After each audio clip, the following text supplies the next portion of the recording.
जय श्री कृष्ण। डेली हिंदू ज्ञान में आप सभी का बहुत बहुत स्वागत है। आज बात करते हैं कि हमें अपनी दैनिक जो जीवन है उसमें क्या नहीं करना चाहिए। सबसे पहला काम जो है वो हमें टूटी हुई चीज़ों का इस्तेमाल नहीं करना चाहिए। घर में अगर कोई बर्तन टूटा हुआ है तो उसका आप इस्तेमाल ना करें। टूटा हुआ कप है, टूटा हुआ बर्तन है, उसमें तवा है, चकला बेलन जो होता है उसका भी बहुत ज़्यादा जीवन में महत्व है हमारे। कहते हैं किसी घर में जब चकला बेलन होता है तो उस पर जब रोटी बनाई जाती है तो उसमें खट खट की आवाज़, जैसे डिसबैलेंस होता है, वो नहीं होना चाहिए। चकला बेलन जो है वो लकड़ी का हो तो बहुत ज़्यादा अच्छा माना जाता है। पत्थर का भी आप रख सकते हैं चकला जो होता है, लेकिन इसके अलावा आजकल जो स्टील का रखते हैं या किसी और धातु का रखते हैं वो नहीं रखना चाहिए। और ये बनाने के बाद, इस्तेमाल के बाद जब रोटी बेल लेते हैं उसके बाद इसको धो के जरूर रखना चाहिए। बिना धोए हुए बेलन को या चकले को नहीं रखना चाहिए। कहते हैं अगर हम इस तरह से करना शुरू करते हैं तो हमारे घर में दरिद्रता फैलती है, हमारे घर में धन का आवागमन जो होता है वो बंद हो जाता है, कम हो जाता है। धीरे धीरे हमारा नुकसान होना शुरू होता है। छोटी छोटी बातें हैं लेकिन इनका आप ध्यान रखिए। टूटी हुई कंघी टूटी हुई इस्तेमाल कभी नहीं करना चाहिए। अगर टूटी है तो उसको आप फेंक दीजिए, नई कंघी का इस्तेमाल करिए। उसको घर में भी मत रखिए आप टूटी हुई चीज़ों को। कोई भी चीज़ आपकी टूटी है अगर तो उसको घर में, जेवर है, कहते हैं सोना चांदी, अगर ये टूट गया है तो उसको घर में आप मत रखिए। उसको आप तोड़वा के दूसरी चीज़ बनवा लीजिए, उसमें और चीज़ मिला के पैसा डाल के, या उसको तोड़वा के आप बनवा लीजिए। उसको घर में कभी मत रखें। बंद घड़ी कभी घर में नहीं रखी जाती है। जितनी भी घड़ियाँ उसमें आप सेल डालिए, वो लगातार चलती रहें। अगर घड़ी बंद हो जाती है तो कहते हैं जीवन आपका ठप हो गया, आपकी तरक्की रुक गई, आपकी जीवन की रफ्तार रुक गई, जो उन्नति आपकी वो रुक गई। तो इस बात का आप बहुत ध्यान रखिए। आप उसको इस्तेमाल करते हैं या नहीं करते हैं, लेकिन वो लगातार चलती होनी चाहिए और सही टाइम देना चाहिए।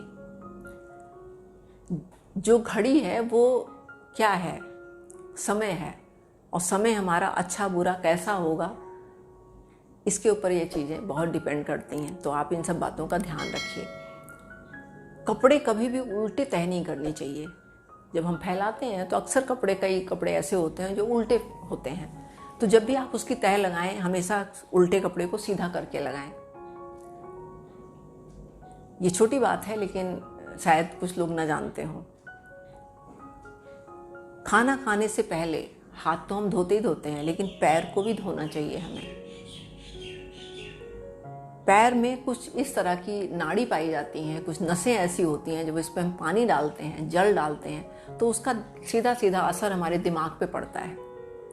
हमारा मस्तिष्क जो है वो हाथ और पैर धोने के बाद एक तरह से प्रिपेयर हो जाता है कि अब हम खाना खाने जा रहे हैं। खाना जब भी खाएं, पहले तो ये परंपरा थी कि ज़मीन में नीचे बैठ के कुछ आसन लगा के बिठा के, इस तरह से चौकी लगा के बिठाया जाता था, उस पर हमें आलथी पालथी मार के, यानी पैर को मोड़ के। तो जब हम पैर को मोड़ते थे, जब आप आलथी पालथी मारते हैं तो ये जो पैर होता है ये हमारे इस वाले साइड में जहाँ ये आंतें होती हैं इसको दबाता है, इस पर प्रेशर पड़ता है। तो उसकी वजह से हम ज़्यादा खाना नहीं खा पाते थे। ओवर ईटिंग जिसको कहते हैं वो नहीं कर पाते थे।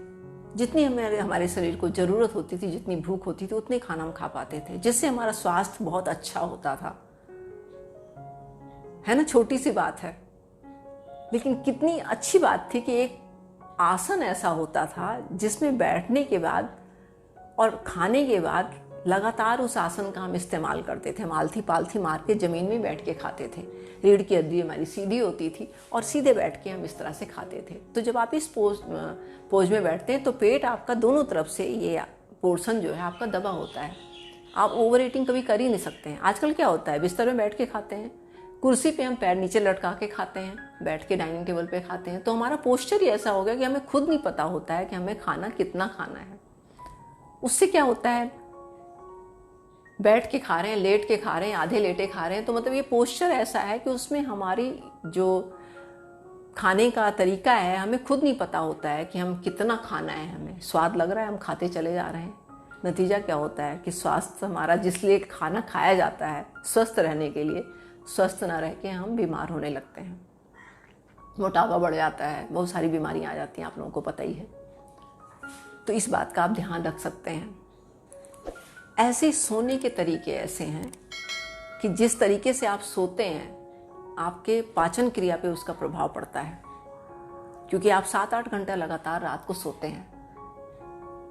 तो सोने का तरीका आपका ऐसा होना चाहिए कि जिससे आपकी पाचन क्रिया जब सुबह आप उठें तो बहुत ही अच्छी तरह से हो और उसका असर आपके शरीर पे पड़ेगा। बाहर जब रात को हम कपड़ा फैलाते हैं, आजकल की जो भागम भाग की ज़िंदगी है, अक्सर जो है बच्चे जॉब करते हैं, दोनों मियाँ भी जॉब करते हैं, घर में और कोई नहीं है, मशीन में कपड़े धुलते हैं। मोस्टली मैंने देखा रात को कपड़े धोए जाते हैं। शुक्रवार की छुट्टी होती है, शाम को आए तो रात को कपड़ा धोया, फैला दिया, दूसरे दिन वो घूमने चले गए, संडे को अपना और काम में लगे हुए हैं। 2 दिन की छुट्टी होती है ज़्यादातर लोगों को ऑफिस की, तो शुक्रवार की शाम को या रात में कपड़ा धोया जाता है। हफ्ते भर का कपड़ा इकट्ठा धोते हैं, रात को बाहर फैला देते हैं। कभी भी भूल के भी रात को कपड़े को बाहर नहीं फैलाना चाहिए। उससे 2-3 उसके कारण हैं। पहला कारण तो ये है कि रात को बहुत सारी नेगेटिव शक्तियाँ ऐसी होती हैं, जो आप लोगों को पता होता है कि रात मतलब नेगेटिव, अंधेरा, नेगेटिव शक्तियाँ एक्टिव हो जाती हैं। और जो हमारा कपड़ा बाहर होता है उसकी स्मेल होती है या उसकी जो एनर्जी होती है वो उसमें आ जाती हैं और फिर उनका असर हमारे जीवन पे पड़ने लगता है। इसके साथ साथ कपड़ा हम क्यों फैलाते हैं? कपड़ा फैलाते हैं धूप में सूखने के लिए। धूप में जब कपड़ा सूखता है तो धूप, जो सूरज होता है, सूरज की जो किरणें होती हैं उससे कपड़े के अंदर जो बैक्टीरिया होते हैं, जो डस्ट मिट्टी जो भी होती है वो सूख जाती है। उसके कीटाणु जो होते हैं कपड़े में वो सब सूख के ख़त्म हो जाते हैं। यानी कि सूरज की रोशनी की वजह से उसकी बैक्टीरिया ख़त्म हो जाते हैं। और रात में क्या होता है, वो सब और ज़्यादा बढ़ जाते हैं। तो ये कारण है जिसकी वजह से रात को कपड़ा नहीं फैलाना चाहिए, बाहर नहीं छोड़ना चाहिए। आपके जूते चप्पल हैं, अगर बाहर खुला है, बालकनी है, आंगन है, तो वहाँ आपको नहीं छोड़ना चाहिए। ये सब चीज़ों का आपको ध्यान रखना चाहिए। किसी बच्चे, छोटे छोटे बच्चे हैं, उनके खिलौना है, उनकी गाड़ी है, उनका वॉकर है, वो सब खुले में नहीं छोड़ना चाहिए रात को आपको बाहर, क्योंकि बुरी शक्तियाँ रात को घूमती हैं।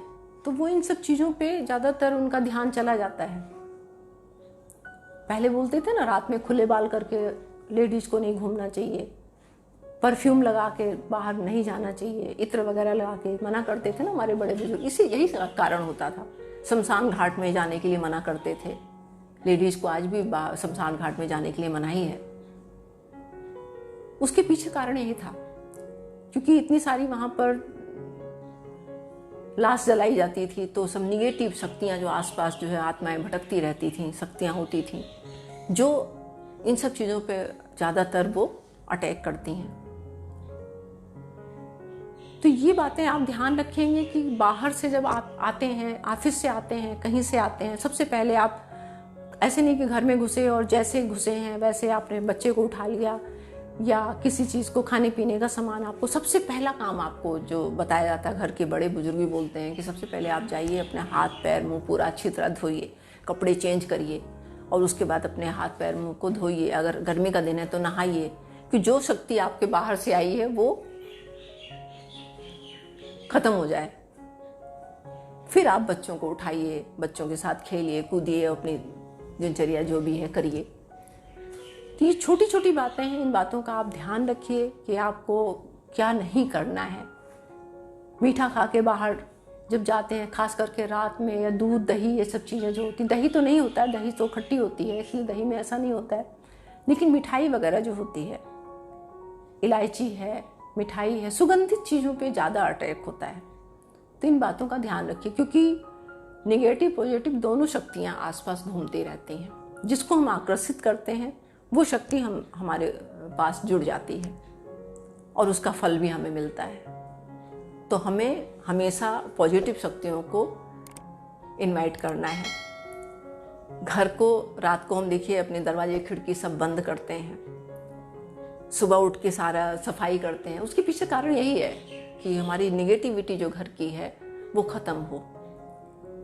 बाहर नहा धो के जब हम सुबह जो है वो घर के बाहर अपने हल्दी से दहलीज को धोते हैं, हल्दी से सतिया काटते हैं, इसका सबका कारण यही है कि नेगेटिव शक्तियाँ हमारे घर में ना आने पाएँ। तुलसी का पौधा बाहर लगाया जाता है। तुलसी में एक बहुत अच्छी सी खुशबू होती है जिसकी वजह से सारे कीटाणु जो होते हैं वो मर जाते हैं, और बड़ी उसकी सुगंध जो होती है वो पॉजिटिव वेव आती है, अंदर पॉजिटिव शक्ति आती है, नेगेटिव दूर भाग जाती है। जहाँ कहीं तुलसी का पौधा होगा आसपास वहाँ नेगेटिव शक्तियाँ नहीं होंगी। तो इन सब बातों का आप ध्यान रखिए और ज़्यादातर वो काम करिए जिससे हमें पॉजिटिव सात्विक ऊर्जा मिले, उसको बढ़ाना है, हमें निगेटिविटी ख़त्म करनी है। आज मैं अपनी वाणी को यहीं विराम देती हूँ। मिलती हूँ एक नई जानकारी के साथ नई वीडियो में। तब तक के लिए नमस्कार।